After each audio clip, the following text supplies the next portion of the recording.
Pria yang biasa menggunakan pisau untuk kejahatan kini malah dipuja menjadi seorang koki jenius. Pria ini bisa membuat makanan dengan bentuk serupa karya seni. Mereka tidak tahu di balik kelihayan pisau ini, pria ini menyimpan rahasia besar yang bahkan dirinya sendiri tidak ingat. Semua bermula ketika Hyung Wook tidak sengaja terjatuh karena sabun di pemandian umum dan seketika lupa ingatan. Seorang wanita menolongnya bernama Rina, bahkan membantu membayar biaya rumah sakitnya. Rina kemudian membawa Hyung Wook ke alamat rumahnya, karena kini identitasnya menjadi seorang bernama Jae-sung, yaitu pria miskin yang sudah putus asa dengan kehidupannya, namun tiba-tiba tidak sengaja bertemu Hyung Wook di pemandian umum. Ketika Hyung Wook kecelakaan, Jae-sung mengambil kunci loker Hyung Wook dan mengambil semua kekayaannya, termasuk sebuah mobil mewah milik Hyung Wook. Bahkan Jae-sung juga mengambil alih apartemen mewah milik Hyung Wook, namun ia tidak tahu bahwa Hyung Wook ternyata dulunya seorang agen bayaran. Awalnya Jae-sung berniat mengembalikan barang-barang Hyung Wook di rumah sakit, namun mengetahui pria itu hilang ingatan, Jae-sung langsung berpura-pura salah orang dan kembali mengambil barang Hyung Wook, lalu akan menjalani kehidupan menjadi Hyung Wook. Hyung Wook sendiri kini mendapatkan identitas Jae-sung. Bahkan ketika wanita yang menolongnya menanyakan umurnya, ia kaget karena umur Jae-sung 32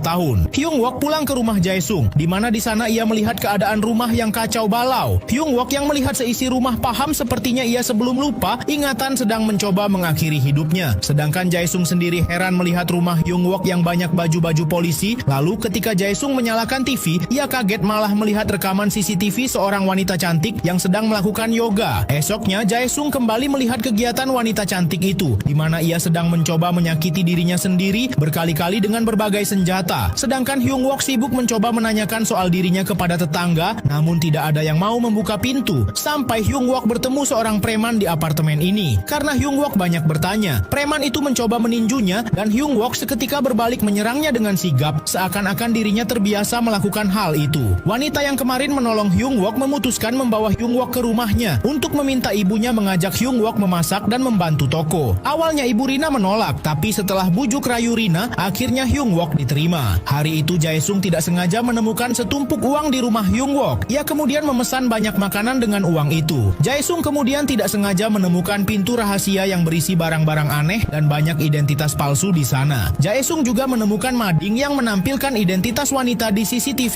itu bernama Eun-ju yang menjadi target incaran Hyung Wook selanjutnya. Jae-sung tidak sengaja melihat rekaman CCTV di mana pengantar makanannya tadi ada di rumah perempuan itu. Berarti mereka di apartemen yang sama. Jae-sung memutuskan menyamar mencari keberadaan wanita bernama Eun-ju ini, namun gagal. Sampai tidak sengaja ketika pulang, ia mendengar suara gedebuk keras di atas tempat tinggalnya dan melihat Eun-ju sedang melakukan kegiatan aneh itu lagi. Akhirnya Jae-sung berhasil menemukan Eun-ju dan mencoba berkenalan dengannya. Hyung